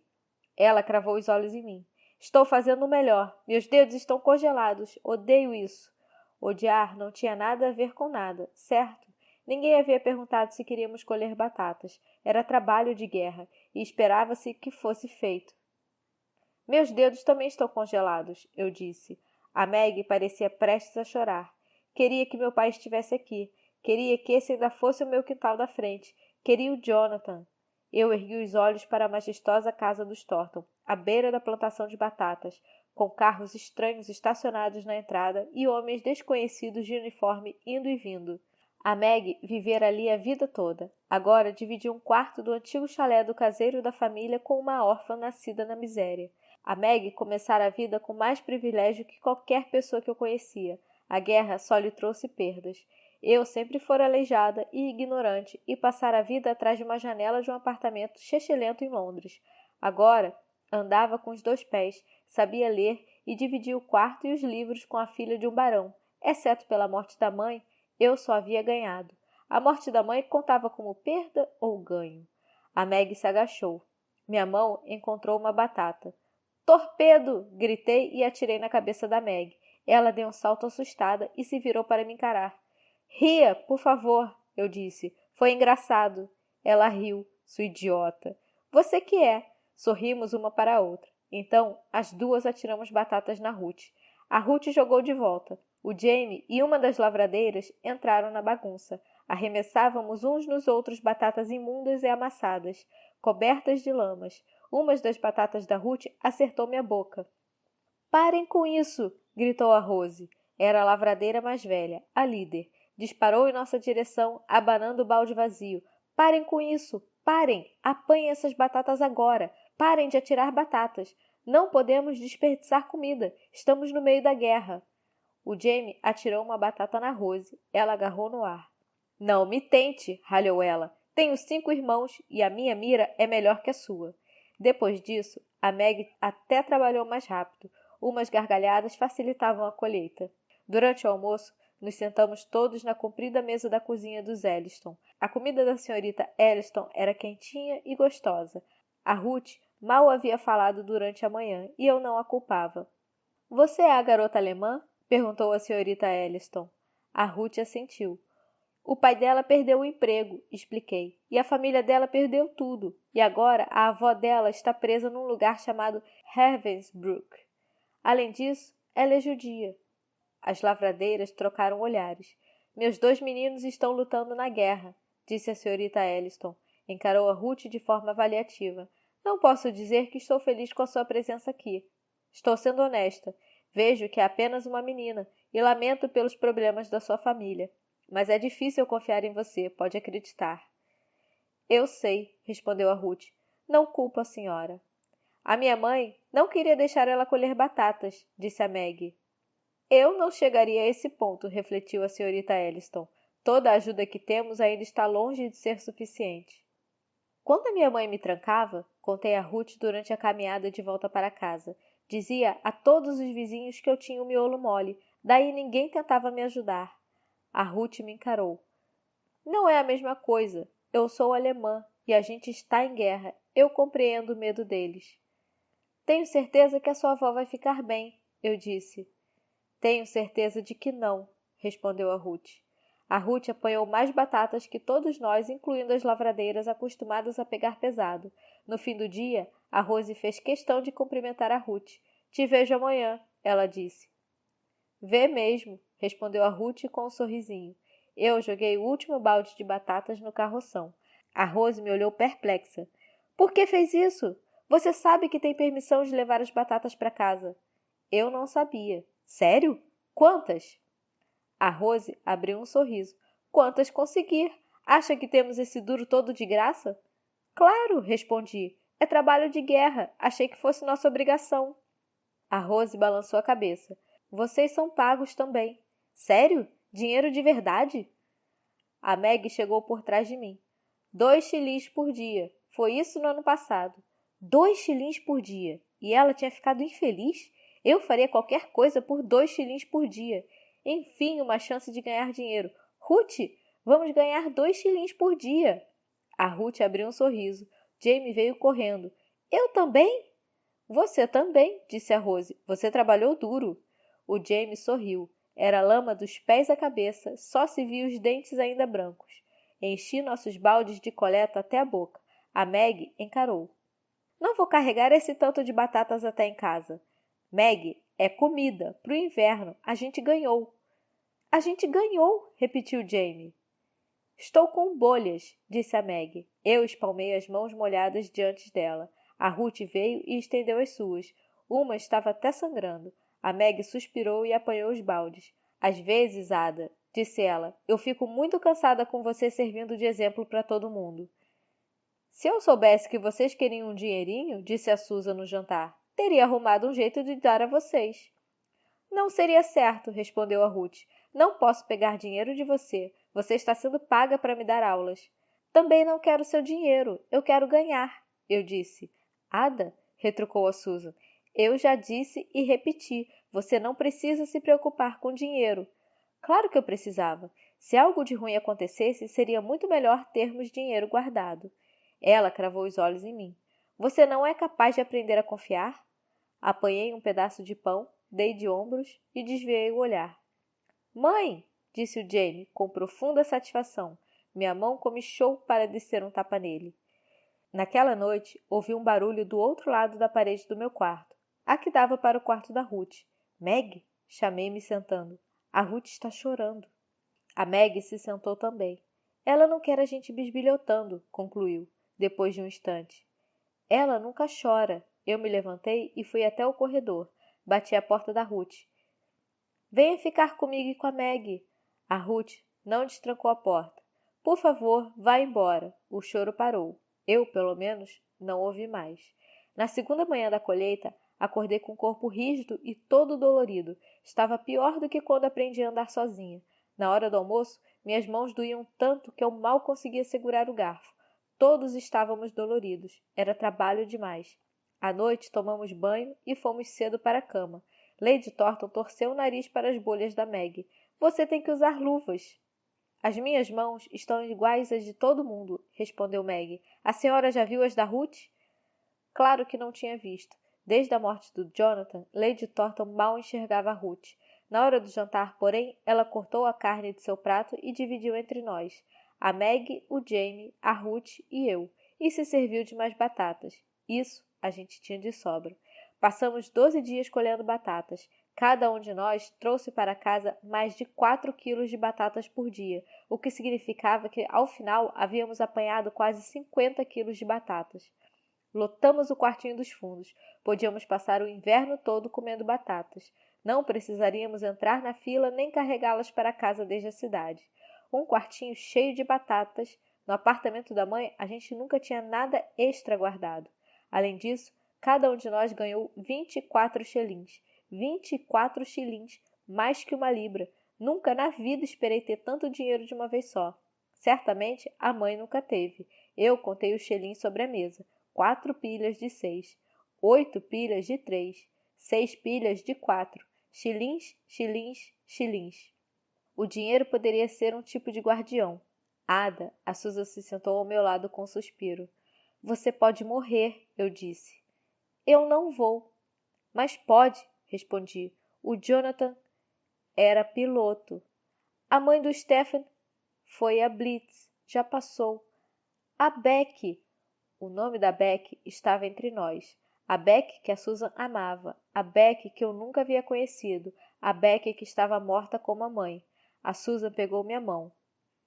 Eu deixei. Você passou por tanta dificuldade, disse ela. Às vezes me esqueço de quanta coisa você já viveu. Guarde o seu dinheiro, se te faz sentir melhor. Por favor, deixe-me ficar em casa, implorou a Maggie. Eu não estou aprendendo nada. Eu posso voltar depois do Natal.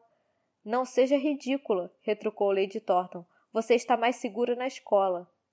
Faz séculos que a cidade não é bombardeada. A senhora está só tentando se livrar de mim. A Susan não obriga a Ada a ir para a escola.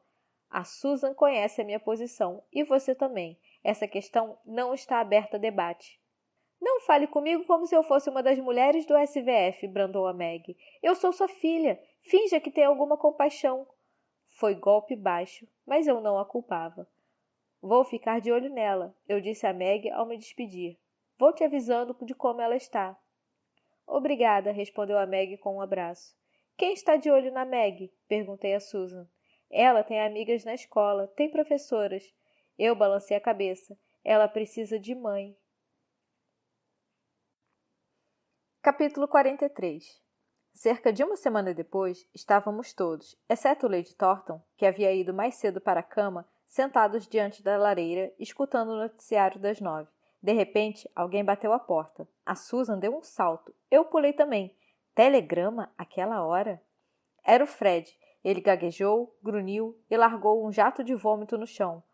Ai! A Susan pulou para o lado, mas recebeu respingos de vômito. Ah, Fred, você precisa de um médico? O que não fazia sentido, já que o Fred poderia ter ligado para um médico dos estábulos. Nosso chalé não tinha telefone. Desculpe, disse o Fred. Agarrou o batente da porta. Estávamos todos passando mal, peixe ruim, e o cavalo está abatido. Não consigo andar com ele. Preciso de ajuda. Ada. Eu estava parada junto a Ruth e ao Jamie, encarando o Fred e a poça de vômito. O Manteiga? Indaguei com a voz ligeira e aguda. Aconteceu alguma coisa com Manteiga? Não, é o Oban. Corri para apanhar o casaco e os sapatos. O Fred agarrou a barriga e vomitou outra vez. Colique? Perguntou a Ruth. Eu nunca tinha ouvido aquela palavra. É colique? É, disse o Fred. Cólica, isso. Ele bamboleou e afundou no chão. A Ruth meteu os pés nos sapatos. Eu sei o que fazer. A Susan se agachou por cima do Fred com uma toalha. Tem certeza, Ruth? A Ruth assentiu. A Ada vai me ajudar. Corremos até os estábulos pelo bosque enluarado. O Oban estava deitado de lado na baia, a pele escura empapada de suor. Pelo aspecto da cama, havia andado se debatendo. A Ruth escancarou a porta. Chutou o Oban com força. De pé! De pé! Gritou ela. Levante-se! Eu voei para cima dela. Para com isso! Não machuca ele! A Ruth se ajoelhou para afivelar o cabresto do Oban. Você tem que fazer o que eu mandar. Ela amarrou uma corda ao cabresto e puxou com força. Seus olhos cintilavam à luz fraca. Dê um chute nele, faça ele se levantar. A gente precisa fazê-lo caminhar, senão ele morre. Meu estômago se revirou, mas eu puxei o Oban e o chutei com força. Ele arqueou e gemeu e então se levantou. Bom, disse a Ruth. Encontre outra corda para puxar. Me ajude a caminhar com ele. Ela o conduziu da baia ao pátio do estábulo. O Oban cambaleou e quase caiu. Não! Gritou a Ruth, chutando-o de novo. Ele se afastou, quase arrancando a corda das mãos dela. Eu cheguei pelo outro lado e estalei a minha corda no quadril dele. Bom, disse a Ruth, faça ele caminhar. Fizemos o Oban cruzar o pátio, cambaleante. Ele gotejava de suor. Está mal, disse a Ruth, muito mal. Será que é melhor a gente cobrir ele? Estava uma noite fria para o cavalo suar tanto. Os cavalos se resfriavam muito fácil e a pele grossa do Oban estava empapada. Uma coberta, isso! Encontrei um cobertor de cavalos no depósito. Joguei por cima do Oban enquanto a Ruth caminhava com ele. Bom, disse ela. Os dois foram até o final do pátio, deram meia volta e retornaram. Quando ele bamboleava, ela gritava e o açoitava com a ponta da corda. Era horrível, mas ela parecia saber exatamente o que estava fazendo. Água? Perguntei. Não, sem água nem comida, só caminhando. A Ruth virou o Oban e recomeçou a puxá-lo. Cólica é um sinal de dor de estômago. Para um cavalo, isso é muito sério. Cavalos podem morrer de cólica. O Oban tentou se desvencilhar da Ruth. Seus joelhos começaram a ceder. Fui até o outro lado e o empurrei. Oban! Gritei, açoitando-o. Bom, ele precisa se movimentar para ter chance de sobreviver. Se ficar deitado na baia e rolar o corpo, pode trançar. Trançar as entranhas, o estômago. Daí ele morre com certeza, explicou a Ruth. Oban? O nome do seu cavalo é Oban? Eu assenti. Era o cavalo do Jonathan. O que você galopou? Eu lembro. Se ele piorar demais, disse a Ruth, 10 minutos depois, vamos precisar de uma arma. Você sabe onde arrumar? Uma arma? Quer dizer para... Eu não conseguia pronunciar as palavras. A Ruth assentiu. Não vamos deixar que ele sofra se não houver esperança. Era horrível como podia haver verdade nas coisas mais difíceis. Há esperança? Ela deu de ombros. Um pouco. O Fred tem uma arma. Não sei onde fica. Não sei usar. Eu sei, disse a Ruth. Meia hora depois, a Susan veio ver como estávamos. Contou que as lavradeiras e os Ellistons estavam vomitando também. Todos haviam jantado juntos, um imenso pedaço de peixe, provavelmente estragado. O Oban estava suando um pouquinho menos. Estamos indo, contei a Susan. A Ruth sabe o que fazer. Talvez o cavalo também tenha comido peixe, comentou a Ruth, depois que a Susan foi embora. Percebi que ela estava brincando e sorri. Você conseguiria mesmo atirar nele? Perguntei. Ela assentiu. Acho que sim. Sei como fazer. O meu pai uma vez atirou num dos cavalos dele, que quebrou a perna. Foi misericórdia, não crueldade. Está entendendo? Misericórdia significa não punir alguém, mesmo tendo condições. Também significa dar fim a um sofrimento. Demos outra volta no pátio, ladeando o Oban. Estou entendendo, respondi, mas não seria capaz de fazer. A Ruth me olhou por um longo minuto. Seria sim. Você é forte, honesta e os ama. Depois da volta seguinte, ela explicou. Você marca um X entre os olhos e a parte de baixo da orelha. Fez um desenho com os dedos na face do Oban. Então atira bem no meio do X. Assim ele morre na hora. Não atire entre os olhos. Machuca, mas ele não morre na mesma hora. Eu guardei a informação no imenso arquivo mental chamado Coisas que eu preferia não saber, o que incluía a sensação de andar com o pé torto durante 10 anos e ouvir minha própria mãe dizer que não queria me ver nunca mais. Os cavalos não temem a morte, disse a Ruth. Nenhum animal teme. Os cavalos tinham sorte por ser assim. Caminhamos quilômetros naquela noite, indo e vindo pelo pátio do estábulo. Você acredita em céu? Perguntei a Ruth. Sim, respondeu ela. E você? Acho que sim. Clop, clop. O Oban pisou nas pedras do pavimento. Eu já não tinha que açoitá-lo com tanta frequência. A minha mãe morreu, eu disse. Ela não era boa pessoa, mas a Susan diz que talvez Deus seja misericordioso. Também acho, respondeu a Ruth. Talvez a alma da sua mãe vá sofrer por um tempo.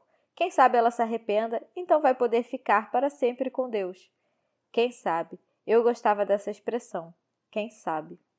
Algumas horas depois, o Oban começou a caminhar com mais facilidade. Seu couro suado secou. A Ruth pressionou os dedos sobre sua mandíbula e me ensinou a sentir uma leve pulsação. São as batidas do coração dele. Vá contando em voz alta quando eu mandar.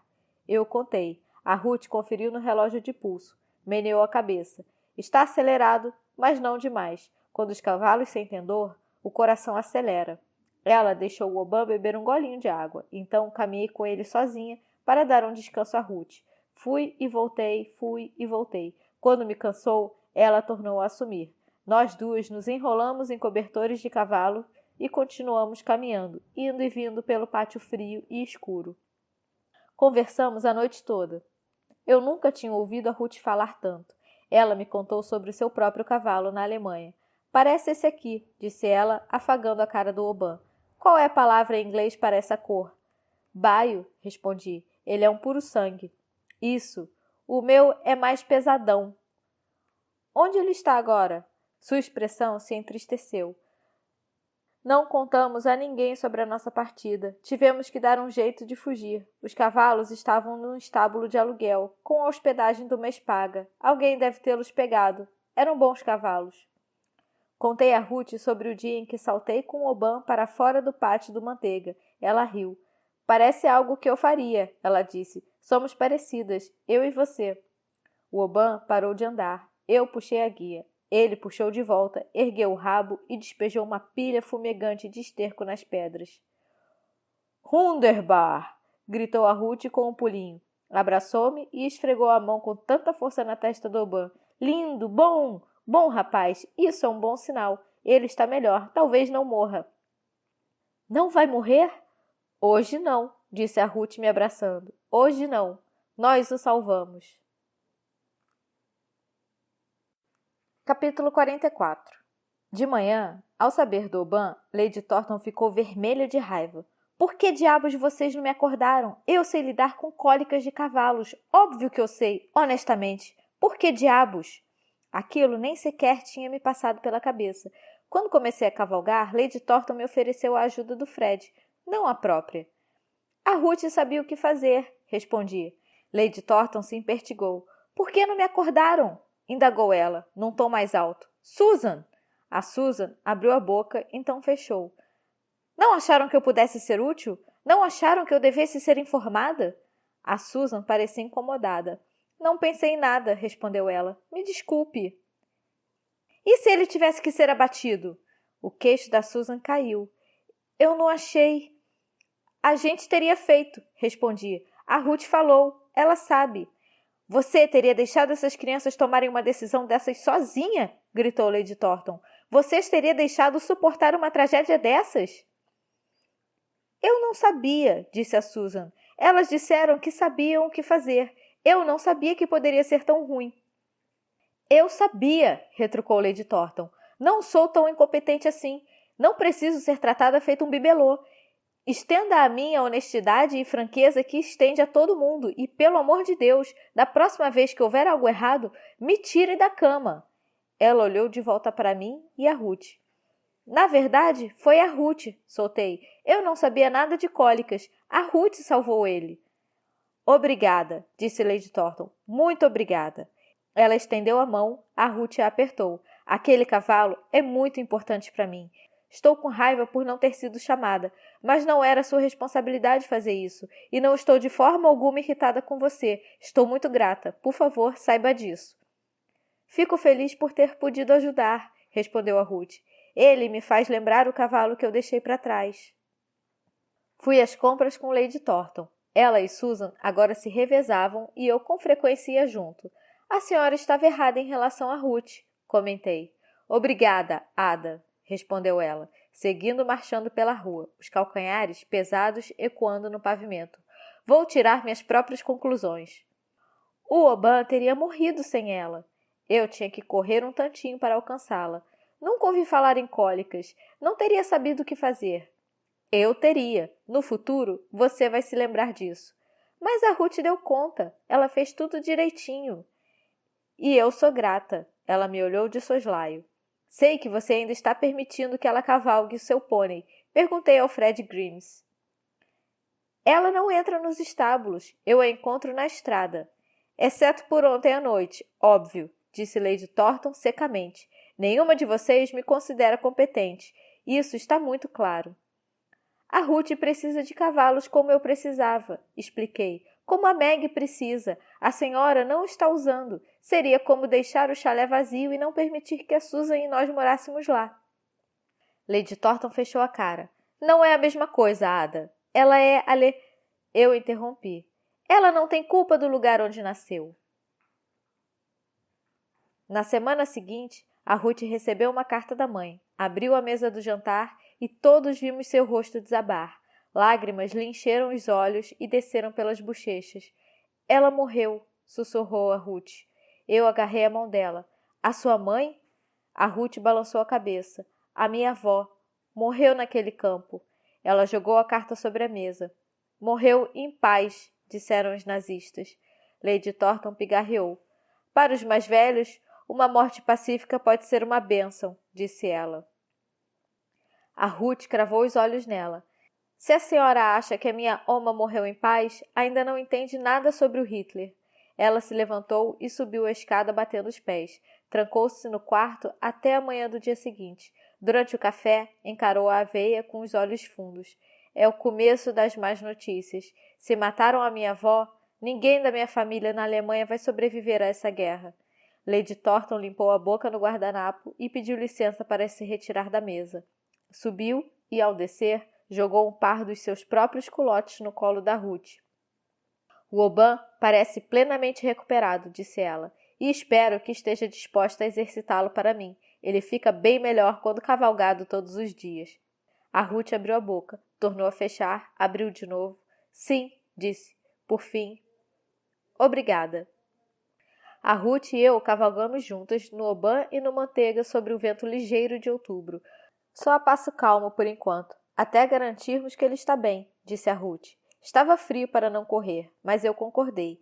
Subimos a colina e encaramos o mar coberto de ondas brancas. Queria que a Meg estivesse com a gente. Vamos circular pela cidade, eu disse. Agora você pode. A Ruth sorriu, esfregou o pescoço do Oban. Não vamos dar chance para o azar.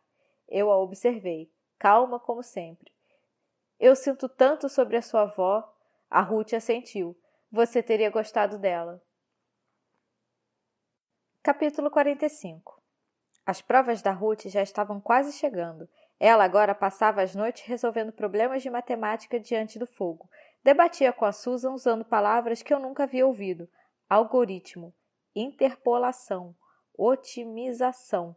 Quando eu pedia que a Susan me explicasse, ela não conseguia fazer de forma que eu entendesse.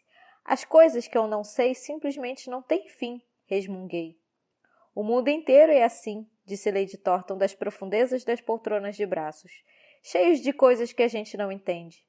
Não imaginei que ela estivesse escutando. Senhoras como você entendem tudo. Você, dentre todo mundo, devia saber que isso não é verdade, já que é você que está me ensinando a cozinhar. Veja só a Susan, com seu diploma de Oxford, e eu aqui, educada precariamente por uma governanta de pouca instrução. A minha própria ignorância me envergonha. Eu estava ensinando Jamie a tricotar um paninho de lavar. Larguei as agulhas e encarei Lady Thornton. A Susan sempre diz que a gente não deve se envergonhar da nossa ignorância. Na sua idade, talvez, respondeu Lady Thornton. Na minha, nem tanto. Nunca imaginei que Lady Thornton sentisse vergonha. Nunca pensei que ninguém além de mim mesma sentisse vergonha. Susan não sabe cavalgar como a senhora, e a senhora é a melhor do SVF. Obrigada, respondeu a Susan. Todos temos as nossas forças, disse Lady Thornton. A maioria de nós também tem fraquezas. A senhora viajou, eu respondi. A Susan não. A senhora disse que foi a Dresden. Do outro lado da sala, a Ruth ergueu a cabeça. Pois é, disse Lady Thornton. É uma bela cidade. Era, interveio a Ruth. Já não acho que seja bonita. Eu conhecia a parte do mundo onde cresci, disse Lady Thornton, olhando direto para mim. Você conhece a parte onde cresceu. Agora, nós duas conhecemos mais. Quando o tempo esfriou bem, o Sr. Elliston abateu nosso porquinho do clube, cortou-o em pedacinhos, salgou o bacon e o presunto. Esperei que o Jamie ficasse triste, mas ele não ficou. Ajudou na desencarnadura, dizendo que precisava aprender. O Sr. Elliston adorava ensinar ao Jamie. No dia do porco, a Susan assou costeletas e convidou todo mundo da fazenda para comemorar. Também assamos batatas, pastinacas e cenouras. Com a gordura do porco, fizemos um molho encorpado. A Ruth não comia porco, claro, mas a senhora Elliston trouxe para ela um pedaço de cordeiro que a Susan fez numa assadeira separada. Entre a festa do porco e o Natal, o Jamie completou 8 anos. Saí às compras com os meus shillings, mas não encontrei nada que quisesse dar de presente. Então, juntei minhas rações de manteiga e açúcar e fiz umas balas de caramelo. O Fred deu a ele uma espada e Lady Thornton um livro. A Susan arrumou o melhor presente. Encontrou um par de galochas de verdade. De segunda mão, mas ainda ótimas. Por conta da guerra, a fabricação de galochas havia sido suspensa. Nada mais de pés frios e molhados para o Jamie. Botas de fazendeiro, ele disse ao vê-las. Botas de fazendeiro de verdade. Estavam um tantinho grandes, o que era bom. A Susan meteu uns pedaços de pano nos dedões e disse que com sorte ele as usaria por alguns anos. Eu duvidei. O Jamie crescia mais rápido que os porquinhos. Certa noite, no início de dezembro, ligamos o rádio para o noticiário das 9. Como de costume, o locutor era sempre vago ao mencionar qualquer coisa relacionada à guerra, pois os espiões nazistas obviamente escutavam o noticiário. Bombardeio hoje em uma área de Londres. Ou uma cidade de porte médio foi bombardeada. Era só o que ele dizia. Dessa vez, ouvimos especificamente que o Japão havia atacado um lugar nos Estados Unidos chamado Pearl Harbor, além de uma colônia britânica chamada Singapura. Os Estados Unidos e a Inglaterra haviam declarado guerra ao Japão. Entreguei a Susan o livro de mapas que Lady Thornton havia trazido da casa dos Thornton. Mostre para mim, pedi. Pearl Harbor ficava no Havaí, um grupo de ilhas bem no meio do oceano. Singapura era uma ilha perto do Japão. Era difícil imaginar que valesse a pena lutar por ilhas tão pequeninas. A Inglaterra é uma ilha pequena, disse a Susan. A Alemanha e o Japão eram aliados. Então, a Alemanha declarou guerra aos Estados Unidos e os Estados Unidos declararam guerra de volta na mesma hora. A Susan balançou a cabeça, pouco impressionada. Pode ser útil, disse ela, ter os Yankees do nosso lado. Lady Thornton torceu o nariz. Difícil supor que eles fossem se aliar ao Hitler. Você achava que ganharíamos essa guerra sem os americanos? Eu não. O olhar do James se iluminou. Então agora a gente ganha? Ainda não, respondeu a Susan. Capítulo 46. O Natal estava chegando. Eu temia demais. A gente não pode ir para algum lugar? Perguntei a Susan. Estávamos picando legumes para um cozido. Ela me olhou estupefada. Para onde? Como?